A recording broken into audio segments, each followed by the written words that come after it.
Hari ini saya mengundang anak-anak muda yang berkarya dengan hati mereka.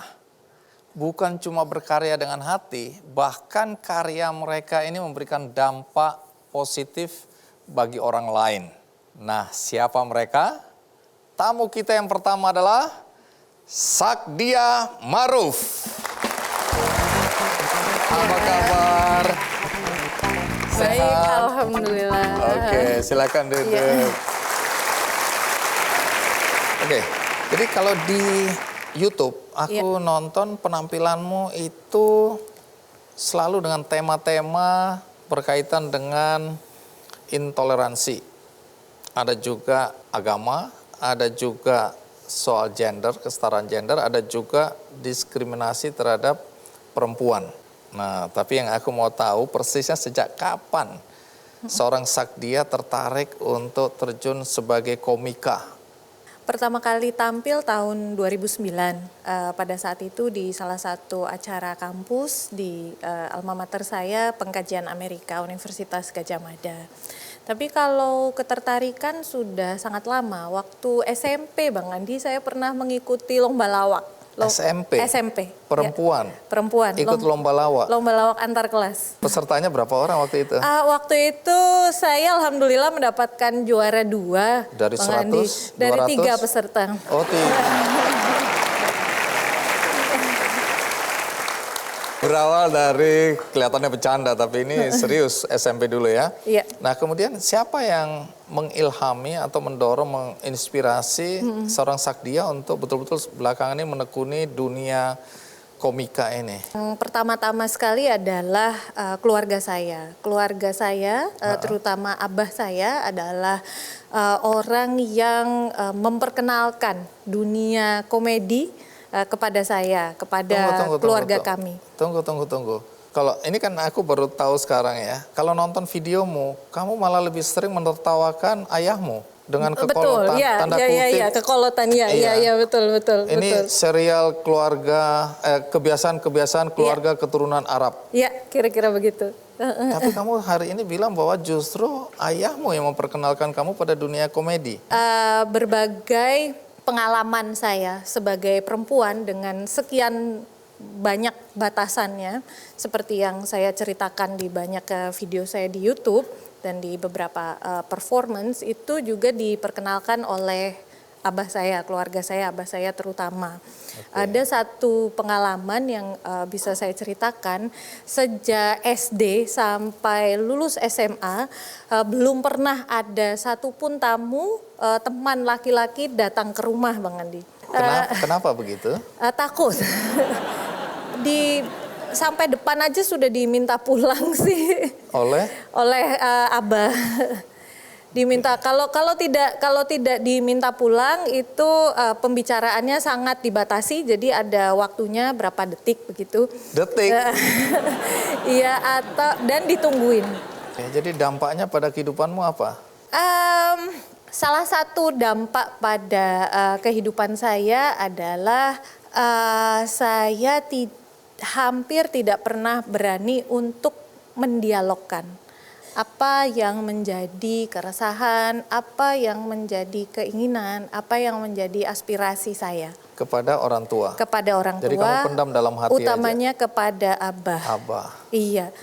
Oke, menarik ya. Lalu kapan pertama kali Sakdia ini muncul di panggung sebagai komika? Pertama kali? Pertama kali di panggung 2011, waktu itu pertama kali ada kompetisi stand up comedy Indonesia di salah satu stasiun TV.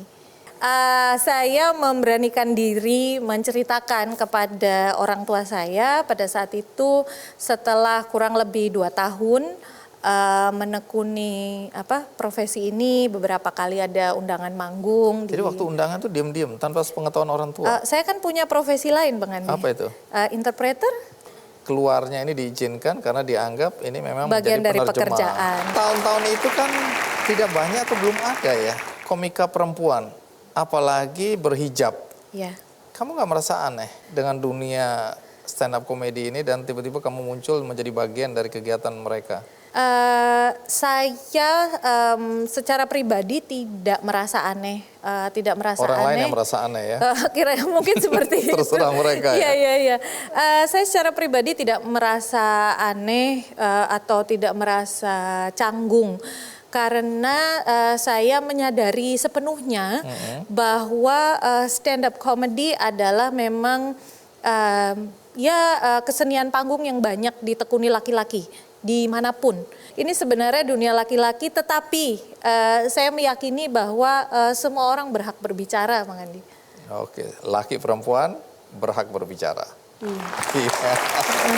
Baik, bagi Anda penonton di studio maupun di rumah yang belum pernah mungkin menyaksikan penampilan Sakdia, ada baiknya kita lihat dulu liputan. Ya, keren ya. Ini sudah jadi profesi ya, komika ini. Iya.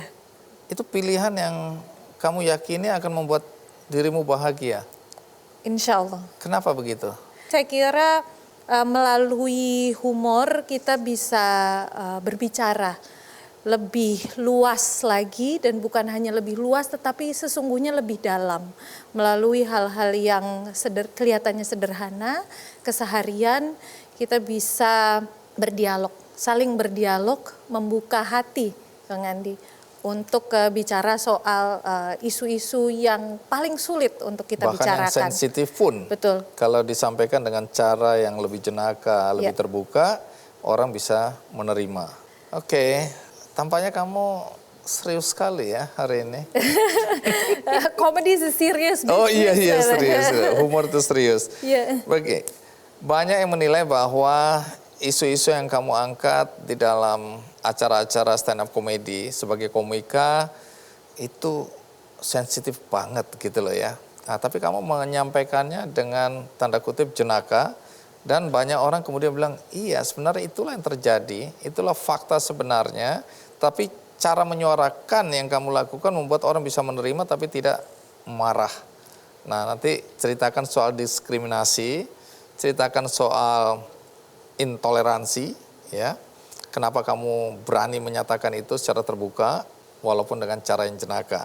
Dan bagaimana reaksi orang tua sekarang dengan pilihan-pilihanmu sebagai komika.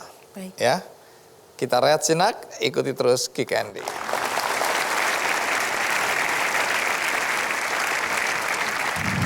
Waktu itu di ruang tunggu gitu, Mbak Arab ya gitu, iya. Anu Mbak, mohon doakan anak saya Mbak.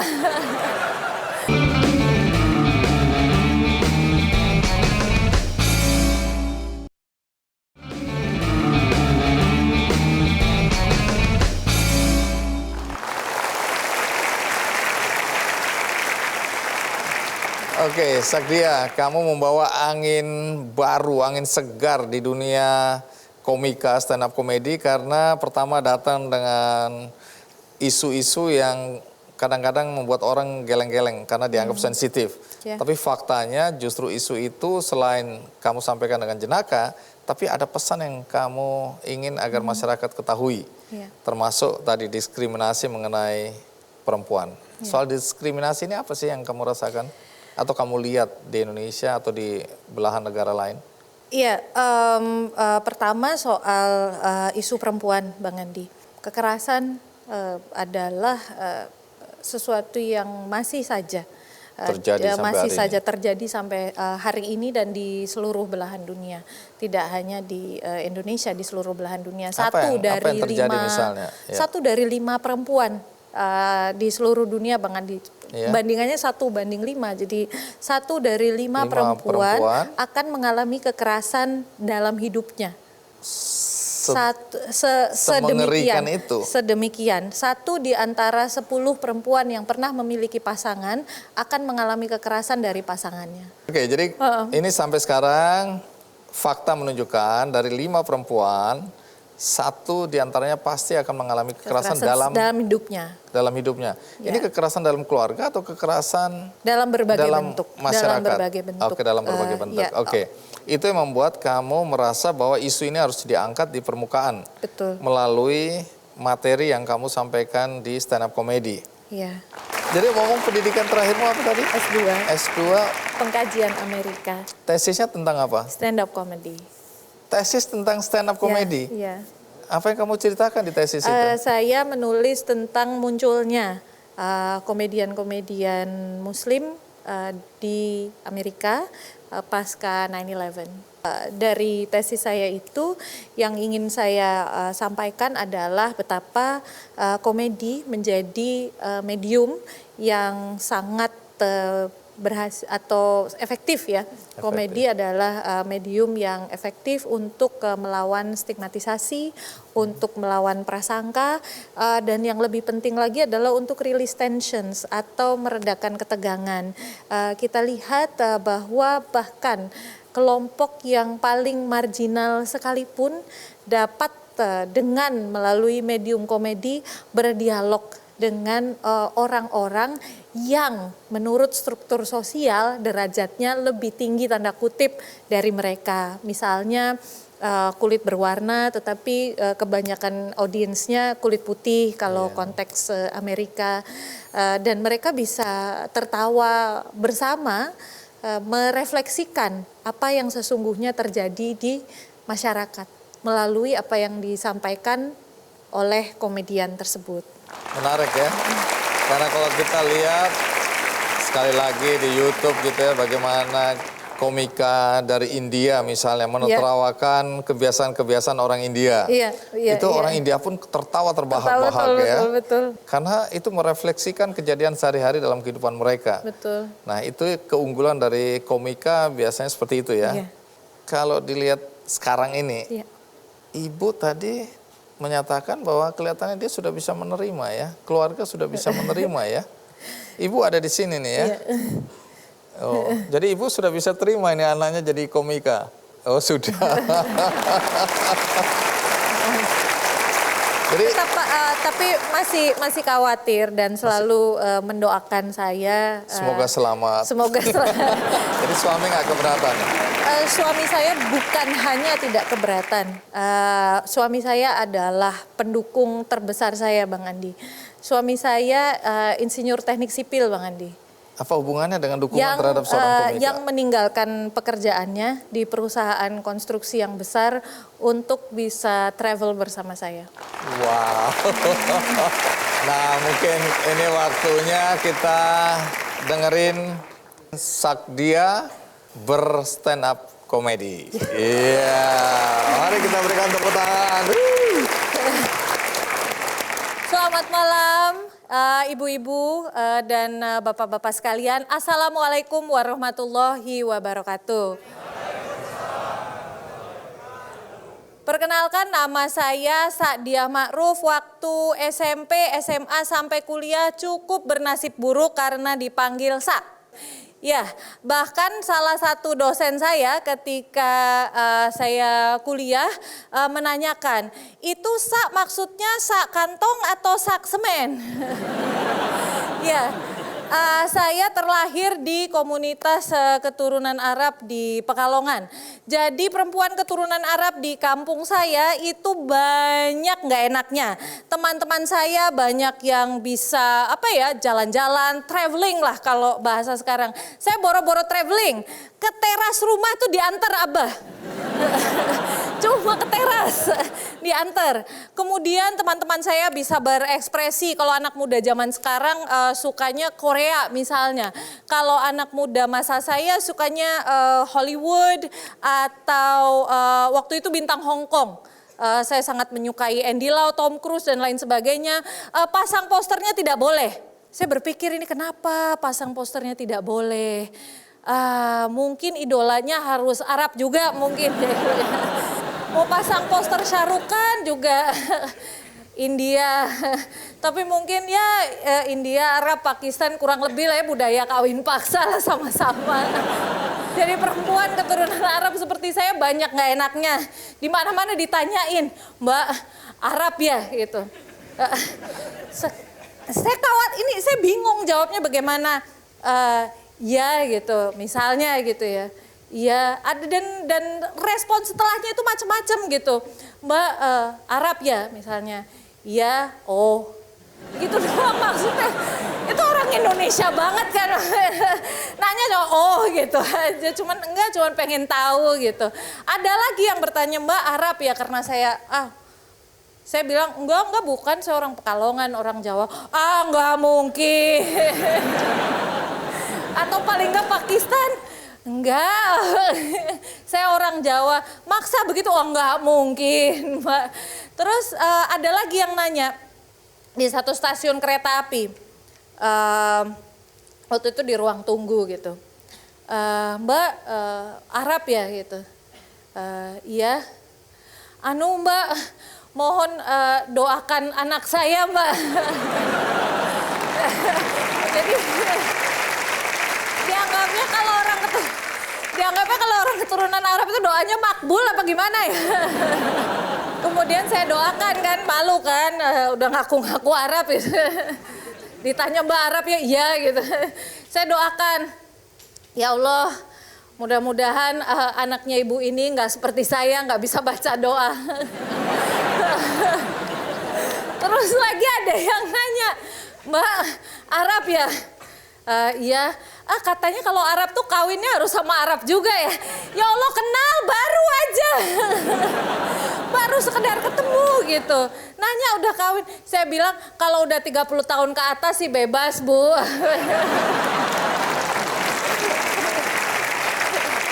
Iya. Sudah menjadi rahasia umum ya, perempuan keturunan Arab sering dianggap harus menikah keturunan Arab juga. Sayang sekali untuk mencegah mengenal orang-orang di luar komunitas, akhirnya banyak teman-teman saya di komunitas saya dinikahkan pada usia muda, bahkan sampai belum menyelesaikan sekolah. Sayang sekali, mereka kebanyakan sangat-sangat cantik, juga berasal dari keluarga yang kaya, cukup berada. Bahkan cukup kaya untuk menyekolahkan anak ke luar negeri tanpa beasiswa. Sayang sekali, ini beberapa demikian dan ini adalah kenyataannya. Alhamdulillah orang tua saya sangat mendukung saya untuk meraih pendidikan bahkan sampai S2. Usut punya usut, ternyata karena saya kurang cantik dan tidak terlalu kaya. Bukan dari keluarga kaya jadi cantik enggak, kaya enggak, ya paling enggak punya otak lah buat pertolongan terakhir gitu. Ya kira-kira begitu. Kekerasan sayang sekali banyak terjadi di komunitas saya, juga banyak terjadi di sekitar kita, dan itu menjadi bagian dari kegelisahan saya. Tumbuh besar saya sering mendengar perempuan dipanggil dengan nama-nama seperti guguk begitu ya, dan yang lain-lainnya. Sangat menyedihkan mendengar makian-makian tersebut. Saya kalau boleh usul dong ya gitu ya, kalau Anda merasa jengkel atau sebal dengan perempuan sehingga gitu ya ingin sampai terlalu emosi dan ingin mengungkapkan sesuatu, pakailah nama-nama yang cantik gitu, misalnya Mawar gitu. Jadi cuman ya gimana, Mawar bukan nama sebenarnya. Gitu Bang Andi. Iya, kita berikan aplaus sekali lagi untuk Sagdia. Terima kasih Sagdia ya. Nah, berikutnya nanti kita juga kedatangan tamu. Mereka adalah anak-anak muda yang luar biasa ya, mereka membuat sebuah komunitas. Komunitas ini aktivitasnya salah satu yang paling menonjol adalah menari. Tetapi menari bukan sekedar menari, mereka mengajak serta adik-adik penyandang disabilitas. Lalu komunitas ini punya tujuan apa sebenarnya? Ikuti terus Ki Candy, saya akan segera kembali. Oke. Sekali lagi, Sagdia. Terima kasih.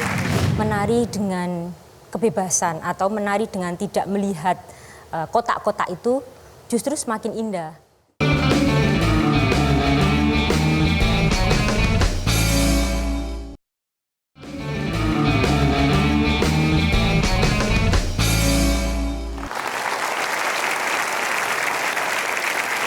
Terima kasih Anda masih bersama saya di acara Ki Candy, dan kalau tadi kita sudah melihat atau mendengarkan pengalaman Sagdia sebagai seorang komika, Nah, kali ini saya mengundang dua pemudi atau dua wanita yang keren karena berawal dari saya nonton juga di YouTube, diperlihatkan oleh teman-teman Ki Candy bagaimana di situ ada teman-teman putri, remaja putri atau anak-anak muda yang menari dengan penyandang disabilitas.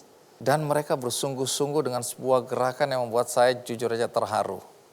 Nah, di balik video itu ada cerita mengenai anak-anak muda yang berkarya dengan hati, yang memberikan dampak positif bagi banyak orang. Mari kita sambut Nurul dan Putri. Ya, Putri apa kabar? Baik, Bang. Baik. Apa kabar, Bang? Nurul, sehat-sehat, baik-baik, silakan. Iya, saya dengar Anda berdua itu dan bersama teman-teman ya, itu mendirikan komunitas Nali Tari. Ya. Ini komunitas apa ini? Nali Tari itu terdiri dari dua suku kata. Nali dalam bahasa Jawa, nali itu mengikat, tari itu Oh, nali itu dari tali itu, nali, menali, apa nali mengikat. mengikat. Oke. Jadi di sini kita pingin mengikat dalam tanda kutip teman-teman, tidak memaksa teman-teman untuk sama-sama menari bersama kami. Oke, jadi ada ikatan di situ ya. Jadi pendirinya siapa nih pendirinya?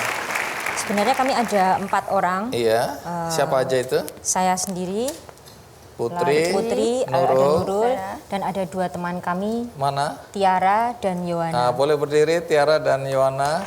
Iya, oh, ini dia. Baik ya. Ini kalian berempat ini berteman kuliah, teman main atau?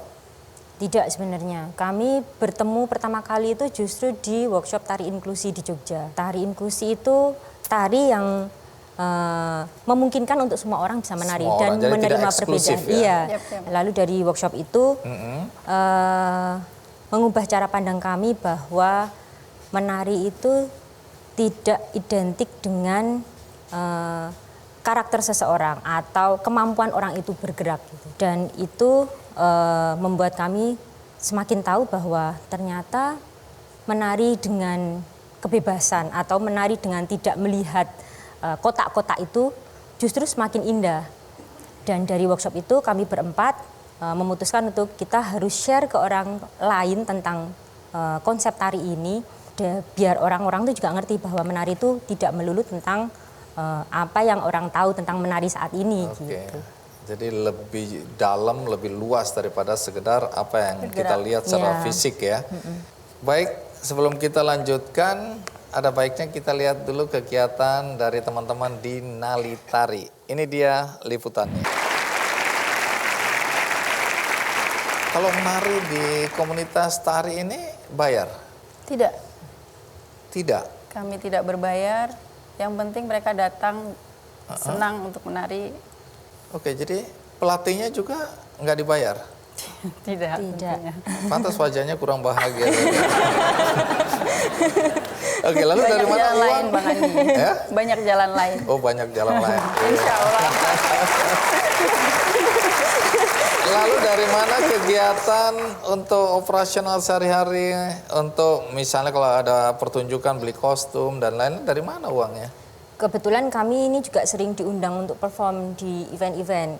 Entah Kami ini itu artinya komunitas ya, Nali Tari. komunitas Nali Tarinya. Oh, oke, Dan terus? dari situ kami memang tidak pernah mematok harus Kasih ada berapa. biaya ganti apa gitu, tidak pernah Oh, ada. Tetapi oke. biasanya yang mengundang kami itu pasti akan memberi sesuatu. Dan dari itu kami kumpul-kumpulkan uang-uang komunitas itu. Lalu kami putar uang itu untuk beli kostum, beli make up. Oh, Ya. dari situ ya. Iya. Ada Untuk kegiatan. exhibition, melakukan program yang lain pertunjukan. karena kami memang setahun sekali itu selalu punya Program. pementasan mandiri. Jadi kami mengadakan workshop selama 5 Satu sampai minggu. 7 hari. Lalu kemudian hasil workshopnya itu kami presentasikan. Presentasi ini kami sebutnya exhibition dan sudah 3 kali Tiga kami kali. melakukan itu. Kalau mengajak serta teman-teman penyandang disabilitas untuk ikut menari, tantangan terbesar yang dirasakan apa? Bukan sebuah tantangan sih Bang Andi. Jadi ini sebenarnya buat kami, buat kesempatan buat kami belajar. Jadi teman-teman semua dengan keberagaman mereka itu semakin inklusif, semakin beragam, semakin kita belajar. Jadi tidak dijadikan kami sebuah tantangan. Jadi teman-teman rata-rata yang datang itu mereka itu bisa berekspresi setara. Jadi tujuannya di sini memberi ruang kepada teman-teman. Kita tuh semua sama. Yang penting itu kalian bergerak dengan hati.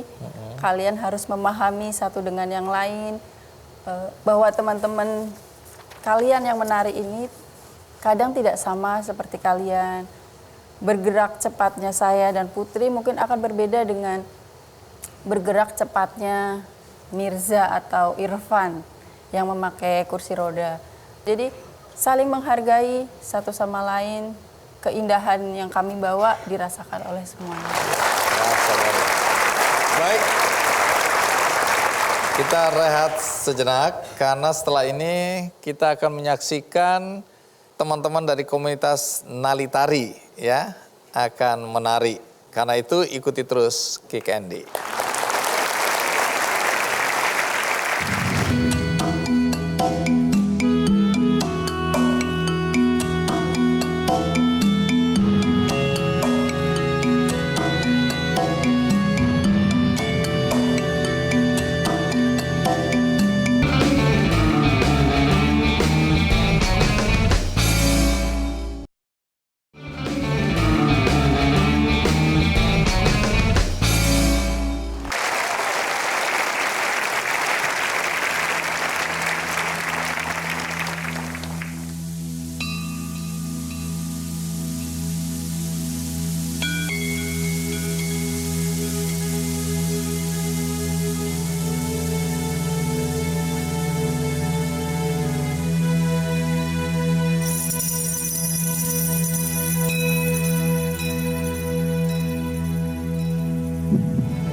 Ya, sekali lagi kita berikan aplaus untuk teman-teman yang sudah memeragakan satu judul tarian ya. Itu tadi tarian judulnya apa? Kalang. Kalang ini artinya apa dan menceritakan tentang apa? Kalang itu artinya melindungi, melingkar. Jadi proses kehidupan, saya ambil proses kehidupan manusia itu melingkar dari dia proses dia dalam rahim, keluar, menjadi individu, kemudian bersosial.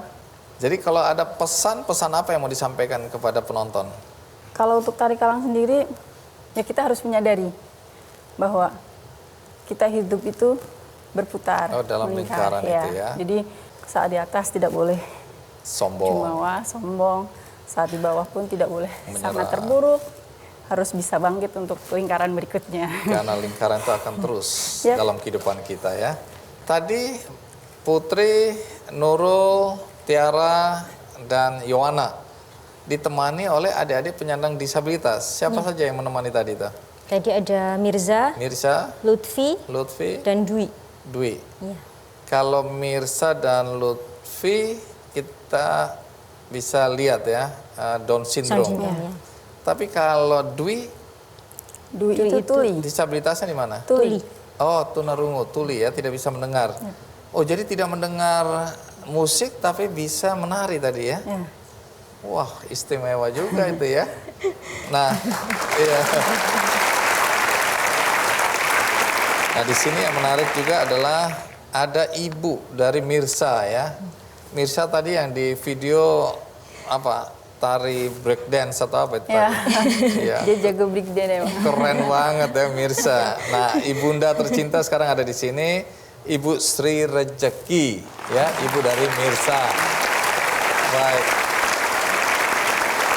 Saya senang sekali ibu ada di sini dan senang sekali ibu juga mau ngobrol, mau bercerita. Karena banyak orang tua yang merasa malu, merasa apa ya, sedih ya, punya anak berkebutuhan khusus, punya anak istimewa. Tapi ibu hari ini saya lihat dengan semangat, dengan ceria mendampingi Mirsa, mau bercerita. Boleh saya tahu apa yang membuat ibu seperti sekarang ini? Sementara ibu-ibu lain sedang meratap, sedang marah, sedang kecewa, malu. Apa yang membuat ibu seperti sekarang ini? Mungkin kalau cerita-cerita itu hampir sama Bang Andi. Jadi ketika dulu pertama kali mendengar Mirza terlahir Down syndrome, juga bingung karena 21 tahun yang lalu informasi tidak sebanyak seperti sekarang. Dari situ saya memang sempat terus hati bagaimana ya masa depannya.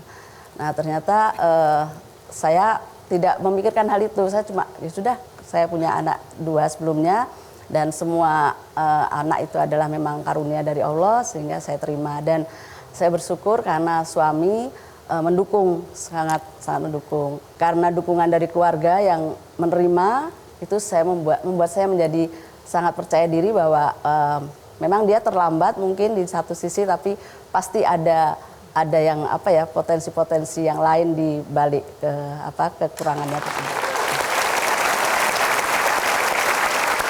Saya dengar sebelumnya Mirsa adalah penari solo, biasa nari sendirian. Kemudian ada anjuran atau nasihat yang mendorong agar Mirsa menari dalam kelompok supaya dia bisa bekerja sama di dalam kelompok, betul itu? Sebetulnya bukan seperti itu tepatnya Bang Adi. Jadi di SMP dia ikut di ekskul, ekstrakurikuler dance, dan kebetulan gurunya Miss Putri, Bu Putri ini. Oh, okay. Nah di situ kemudian ikut yang workshop nali tari tadi. Nah dari situ saya jadi agak bingung waktu itu. Ini kok narinya nggak ada latihan seperti kalau di sekolahan kan. Kalau di sekolah kan ada latihan harus begini. Jadi semacam dibuat standar gitu. Nanti kalau musik begini geraknya seperti ini gitu. Ketika ikut workshop nari tari tidak seperti itu. Dan maaf ada yang di kursi roda. Kemudian ada yang maaf hanya kaki satu tapi bisa berdiri. Dan melakukan gerakan-gerakan yang ketika saya dengarkan terus, karena saya harus mengantar Mirza, di situ tadi semua orang bisa menari. Setelah itu Mirza sendiri juga merasa nyaman, pulang gitu dia bercerita, I have new friends on wheelchair dan sebagainya, kemudian but he can dance dan sebagainya, dia seperti itu, dan akhirnya memang ikut nari tari sejak awal itu, dan dia semakin percaya diri dan bersolo karir itu tadi.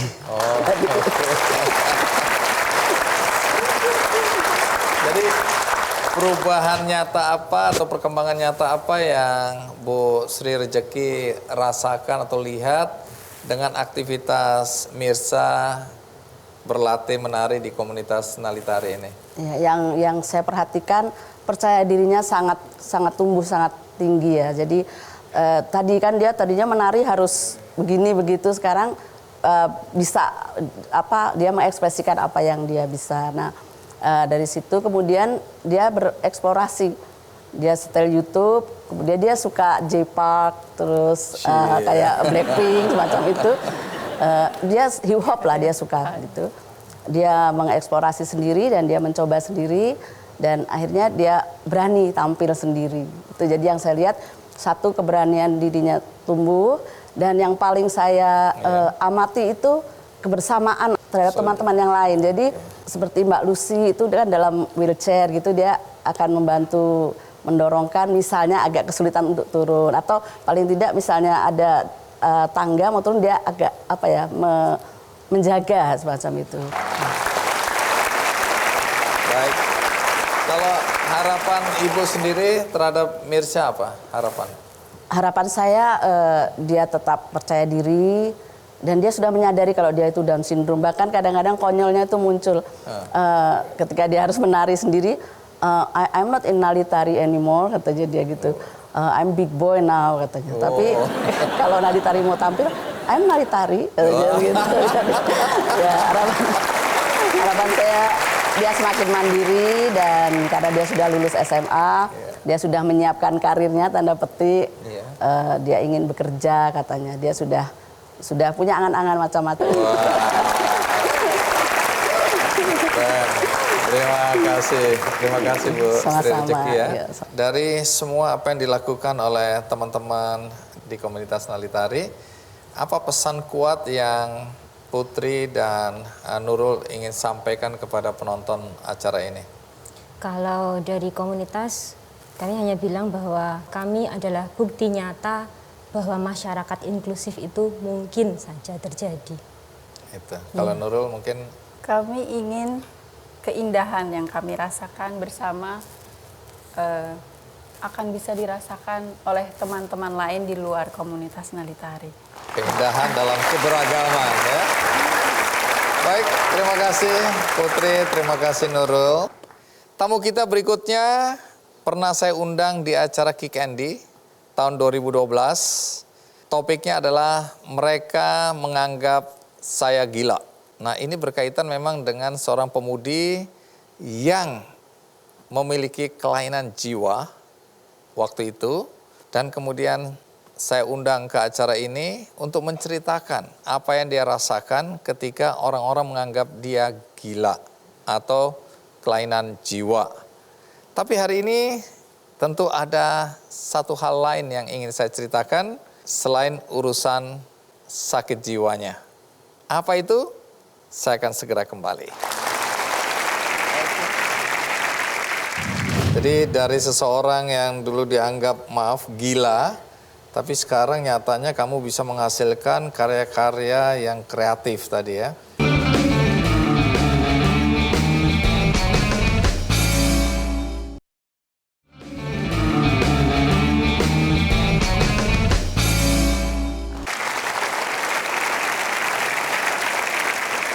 Ya, tentu Anda bertanya-tanya mengapa saya mengundang kembali tamu Kick Andy pada tahun 2012. Padahal waktu itu yang diangkat adalah cerita tentang gangguan jiwa yang dia alami, yang membuat dia menderita. Dan hari itu saya mendengarkan apa yang diceritakan dan penderitaannya. Tapi hari ini apa yang sebenarnya ingin saya sampaikan dengan mengundang kembali pemudi yang satu ini. Sebaiknya dia akan bercerita langsung. Mari kita sambut Hana Alfiki. Hana, apa kabar? Kabar baik, long time no see. Long time no see. Hana, duduk Hana. Iya. Baik, aku lupa. Apakah dulu tatomu sebanyak ini juga atau ini tato baru? Dia dulu udah ada, Oh. cuma aku cover. Oh, Tapi dulu. udah sebanyak ini kok. Oke, jadi ini bawaan dari dulu ya? Bawaan dari lahir. Bawaan dari lahir. Baik, Hana, apa kabar? Alhamdulillah baik banget. Bagaimana kondisimu? Getting better dari hari ke hari, dari tahun ke tahun. Meskipun terus berjuang, tapi sudah bisa jauh lebih menerima. Jauh lebih menerima. Ya. Oke. Dulu di acara ini kan Hana menceritakan penderitaan karena ada semacam apa penyakit atau gangguan kesehatan Ya, mental, gangguan Bang Andi. gangguan kesehatan mental yang kamu rasakan Ya. dan kamu menderita karenanya ya. Ya. Nah, dengar-dengar setelah acara KKND berakhir, kamu kembali memeriksakan diri dan kemudian dokter di RSCM ya, Ya. mendiagnosa penyakitmu. Iya, gangguan aku. Gangguanmu, bukan Ya. penyakit ya, gangguan yang kamu alami. Ya. Boleh tahu gangguan ini apa sebenarnya persisnya diagnosa dari dokter? Jadi aku dapat treatment terakhir itu waktu aku dirawat di Bangsal Psikiatri di RSCM, dan waktu itu dokter menegakkan diagnosa menjadi bipolar disorder, ada gangguan psikotiknya berupa halusinasi atau delusi. Bingung kan? Bingung. Iya.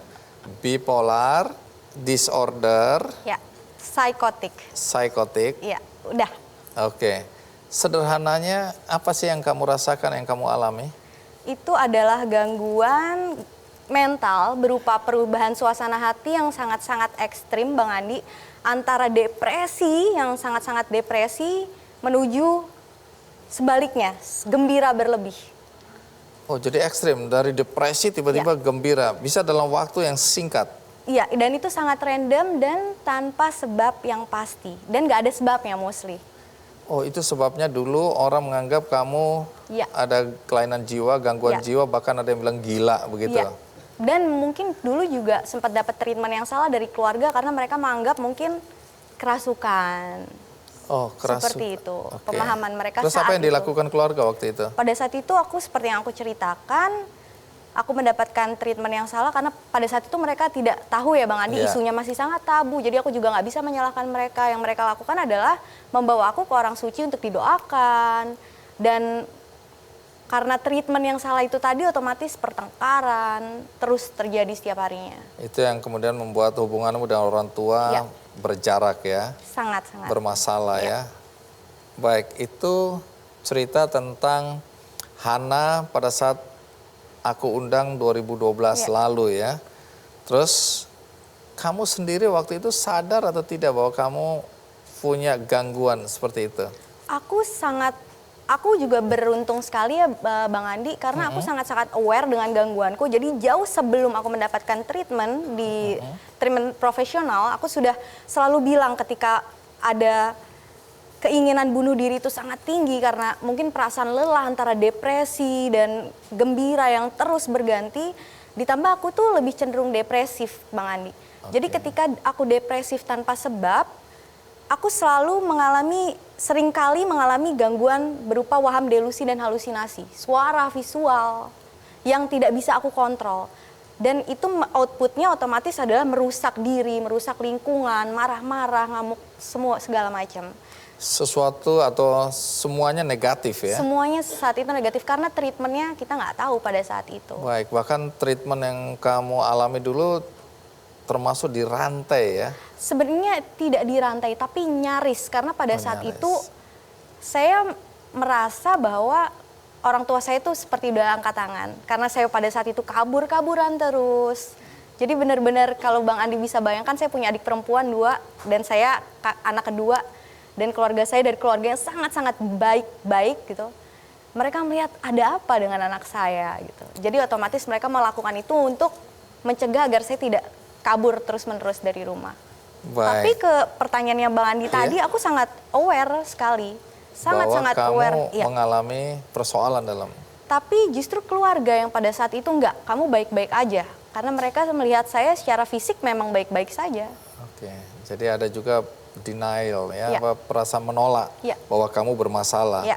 Mereka berharap kamu adalah anak manis, anak baik-baik aja ya. Tapi kenyataannya Tidak. kamu bermasalah. Iya. Baik, hari ini saya tidak ingin menggali ya masa lalumu ya, tapi yang ingin aku ceritakan di sini adalah masa sekarang dan aku yakin masa depan yang lebih baik. Ya, amin. Karena aku dengar ada kegiatan yang positif yang kamu lakukan Ya. ya. Dan kegiatan ini berkaitan dengan produk-produk kreatif Ya. yang kamu hasilkan. Nah, tapi sebelum itu mari kita simak dulu liputan berikut ini. Jika gangguan jiwa identik dengan hal-hal negatif, tidak begitu pada Hana Alfiqih.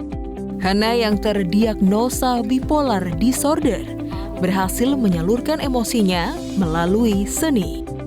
Saat mengalami masa-masa kelam dalam hidupnya, Hana ditemani dengan alat gambar. Hingga pada tahun 2012, Hana berhasil memasarkan karya komersil pertamanya. Saat itu, Hana membuat 5 desain yang dicetak di korek api dan dipasarkan sebanyak 500.000 pieces ke seluruh Indonesia. Perempuan kelahiran tahun 1992 ini juga mulai mencetak karyanya di berbagai media seperti kaos, tas, dan scarf. Hana memberikan nama yang terinspirasi dari istilah gangguan kesehatan mental bagi tokoh-tokoh doodle art yang dibuatnya. Dengan karyanya, Hana yang dikenal dengan nama Hana Madness sudah diundang ke pameran-pameran di dalam dan luar negeri. Bukan hanya untuk memamerkan karya, Hana juga diundang untuk berbicara mengenai gangguan mental yang dideritanya. Berawal dari kebutuhan terapi, kini seni membantu Hana menemukan dirinya.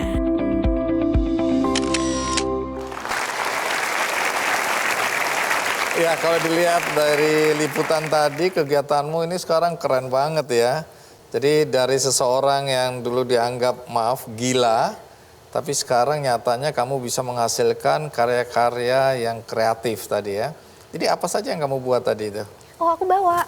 Coba kasih lihat Ini dulu. hanya beberapa sih, Bang Andi. Ini ada tote Ini bag. tas juga ini ya? Iya. Terus ini ada karya lukis, ini original painting. Ini hanya satu dari Wah, kok beberapa mirip banyak. aku ini ya?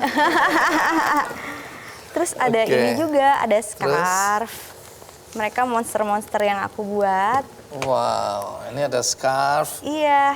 Temanya hampir sama semua ya? Iya, karena aku suka sekali bermain dengan karakter. Ini kamu bilang monster-monster? Iya, Oh monster. iya ya, di film ada juga monster-monster seperti ini. Terus apa lagi?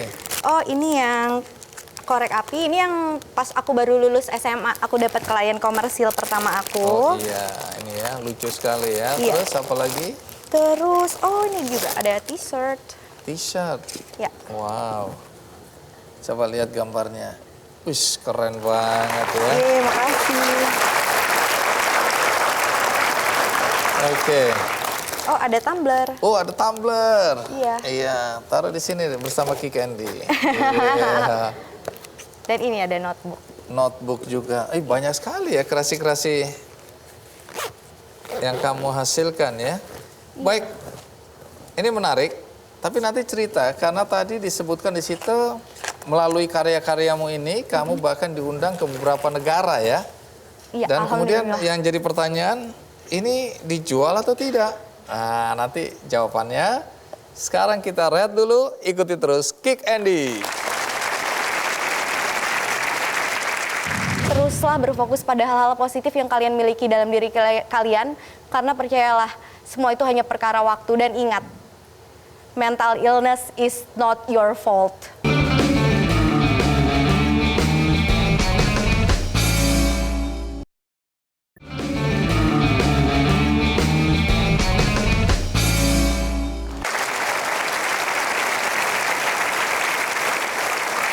Hana, dari dulu seorang gadis yang dianggap memiliki kelainan jiwa dengan sikap dan tingkah laku yang destruktif, yang negatif, sekarang kamu berubah menjadi seseorang yang memiliki prestasi, punya karya-karya yang menarik seperti ini ya, dan juga bahkan diundang ke beberapa negara untuk berbagi cerita, ada yang pameran ya mengenai hasil karyamu. Nah tentu banyak yang bertanya-tanya ya, sekarang ini apa saja kegiatanmu? Kegiatan aku masih sama, menjadi visual artist atau seniman visual. Aku melukis, aku mendesain, dan juga aku mengkampanyekan atau menjadi seorang aktivis untuk kesehatan jiwa dengan menggunakan seni sebagai media atau senjatanya. Oke, kampanye kesehatan jiwa, menarik. Nah, tapi ke produk-produk ini, ya, ini lukisan kelihatannya lucu. Tapi di balik lukisan ini apa yang ingin kamu sampaikan? Sebenarnya karakter-karakter yang aku buat, entah yang digital atau yang original painting di kanvas besar, itu aku ingin itu merepresentasikan gejolak kejiwaan yang aku rasakan. Tapi kok bentuknya lucu-lucu malah? Iya, karena aku ingin juga menyampaikan kepada masyarakat bahwa membicarakan soal kesehatan jiwa, gangguan kejiwaan itu Bang Andi nggak selalu, nggak melulu harus kita kemas ke dalam karakter yang dark, yang berdarah-darah. Tapi kita juga bisa sajikan dengan yang penuh warna, tapi mereka tetap merepresentasikan emosi yang aku rasakan. Seperti ini bentuknya ya? Iya. Oke. Nah, bukan cuma melukis atau memproduksi karya-karya kreatif seperti ini, tapi aku dengar kamu juga keliling ya untuk mengadakan workshop gitu loh, pelatihan-pelatihan. Oh, itu kemarin sebenarnya bukan pelatihan, tapi itu ada beberapa workshop yang waktu itu aku kerjakan karena aku mendapat support dari suatu dewan kesenian dari Inggris yang ada di Indonesia, dan aku mengundang teman-teman disabilitas mental untuk kita ngelukis bareng, kita sharing bareng, sekaligus menjadi wadah mereka. Sekaligus juga yang terakhir Bang Andi, itu adalah workshop di 5 rumah sakit jiwa berbeda di Indonesia.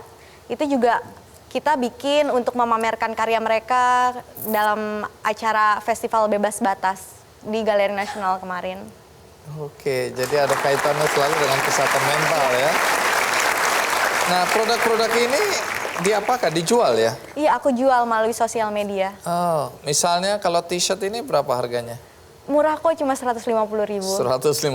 Kalau tumbler dan lain-lain sekitar berapa? Itu sudah sold out, ini juga sudah sold out. Oke, Jadi tas? Tas 200.000. Masih terjangkau, yang mahal itu original paintingnya. Oke, terus uangnya kamu pakai untuk apa? Aku tabung dong. Tabung. Untuk dipakai apa di kemudian hari nanti? Ada cita-cita yang kamu Aku ingin pengen wujud? punya studio lukis aku sendiri. Nah, soal kamu kan mulai peduli dan memperjuangkan hak-hak mereka yang jadi penyandang kesehatan mental. Hak-hak penyandang kesehatan mental yang selama ini terabaikan apa aja sih? Jadi menurut aku adalah, aku selalu berusaha untuk menyampaikan kepada teman-teman semua bahwa sebenarnya nggak ada yang salah dengan seseorang yang memiliki gangguan kejiwaan atau disabilitas mental. Yang salah selama ini adalah bagaimana masyarakat memperlakukan kita. Bagaimana stigma itu sangat-sangat berat yang membuat teman-teman penyandang kesehatan jiwa, gangguan kejiwaan ini jadi enggan untuk berobat ke dokter. Sebenarnya ada sangat banyak sekali faktor Bang Andi. Ketidakmerataan pendistribusian medical personnel di wilayah-wilayah, khususnya di daerah-daerah terpencil, serta kurangnya edukasi masyarakat di wilayah-wilayah terpencil tersebut yang memandang bahwa ini merupakan hal mistis, hal gaib. Jadi sebenarnya PR-nya banyak sekali, dan aku merasa sebagai seniman, apa yang bisa aku lakukan adalah sekaligus sebagai seniman, sekaligus penyintas, yang bisa aku lakukan adalah dengan mengkampanyekan isu ini melalui seni, dengan sebuah karya.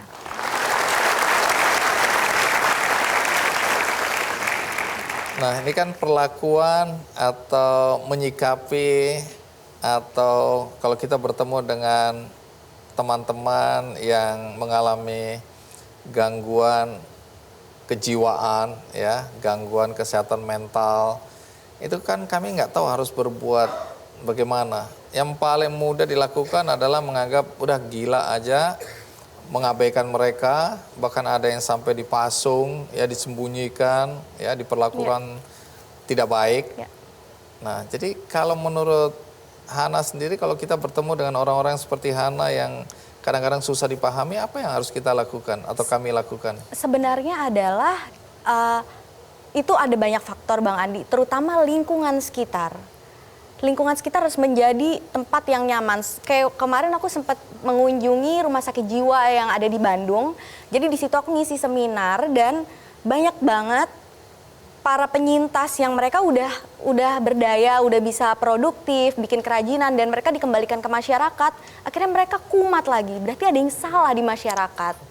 Bagaimana stigma itu tadi? Jadi stigma itu tetap melekat ya. Iya. Mereka mungkin pulang kembali ke rumah, ke lingkungan, Iya. tapi kemudian mereka mungkin ditolak atau tetap diberikan stigma bahwa mereka gila atau... Dan yang terpenting adalah penerimaan, Bang Andi. Kalau Oke. misalnya aku seperti aku, teman-teman kan gangguan kejiwaan itu golongannya ada sangat banyak. Ada yang ringan, ada yang sangat berat. Aku merasa aku masih bisa menyuarakan diri aku sendiri. Tapi di luar sana banyak orang-orang yang mereka nggak bisa menyuarakan diri mereka sendiri. Untuk itu kenapa kemarin aku bikin workshop untuk memamerkan karya teman-teman yang mereka nggak mungkin bisa menyuarakan diri mereka sendiri. Dan kayak keluarga, peran keluarga itu sangat-sangat penting. Sangat-sangat penting. Orang sekitar yang bisa mendeteksi mereka harus, ketika mereka membutuhkan perawatan, treatment yang tepat, mereka harus dibawa ke tangan yang tepat. Baik, karena ketidaktahuan kamu pernah mengalami treatment yang salah Iya. ya, yang memperparah keadaanmu. Ya. Nah, tapi sekarang ini dengar-dengar kamu juga merekam video bawa sampai ke Jerman. Apa yang disampaikan melalui video itu? Oh, jadi itu tahun 2018 kemarin aku jadi berkolaborasi dengan seniman sekaligus aktivis kesehatan jiwa asal Inggris. Jadi kami mendapatkan funding atau biaya dari Dewan Kesenian Inggris yang ada di Indonesia untuk membuat proyek yang ketika aku ke Inggris kedua kalinya, aku bilang sama rekan kolaboratorku ini, kayaknya isu pasung ini sangat-sangat merepresentasikan akan isu disabilitas mental di Indonesia. Pemasungan terhadap orang-orang yang dianggap mengalami gangguan jiwa. Sangat-sangat tinggi Oke. sekali. Dan Terus? akhirnya kita datang, kita riset, kita membuat itu semua ke dalam video berdurasi 18 menit dan akhirnya dipamerkan di Galeri Nasional kemarin 2018. Terus kamu juga ikut pameran ke Inggris, kemana lagi?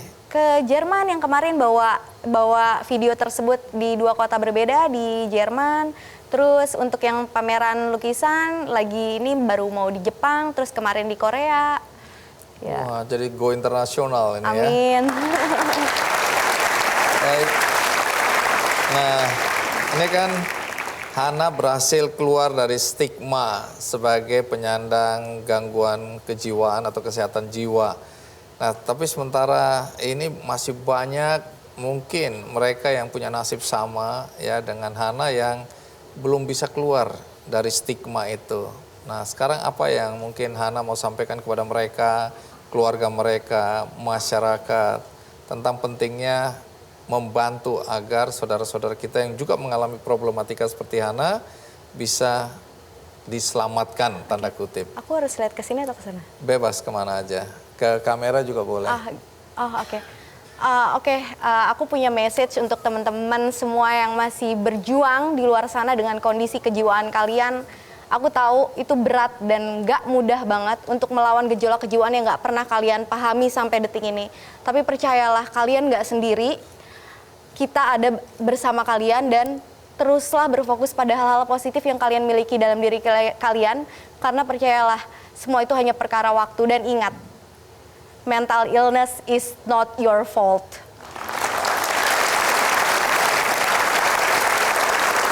Terima kasih Hana. Sama-sama Bang Andi. Ya, sudah berbagi cerita, Dengan senang hati. berbagi inspirasi, semangat ya.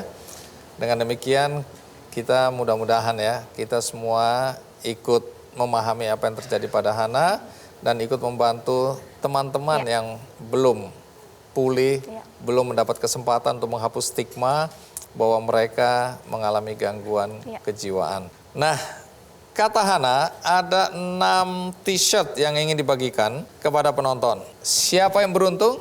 Mari kita ambil nama-namanya. Hana yang ambil aja nama mereka. Ada nama penonton 6. Dewi Sartika, yang kedua Gita, Talenta BR Hutapea, Ari Salahuddin Sofyan, Muhammad Tolib. Dan terakhir adalah Adeline Linda Karwur. Dan ada Bang Andi juga. Oh, aku dapat juga tanpa undian. Baik, semoga cerita tentang anak-anak muda kreatif tadi yang bekerja dengan hati memberikan dampak positif bagi masyarakat di sekitarnya menginspirasi kita semua. Dan sebagaimana biasa di akhir acara saya akan berbagi buku.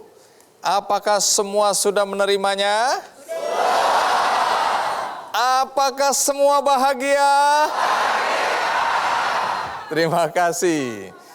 Dan bagi Anda di rumah, Anda juga bisa mendapatkan buku ini melalui kuis di Twitter Kick Andy Show dan juga di website kickandy.com.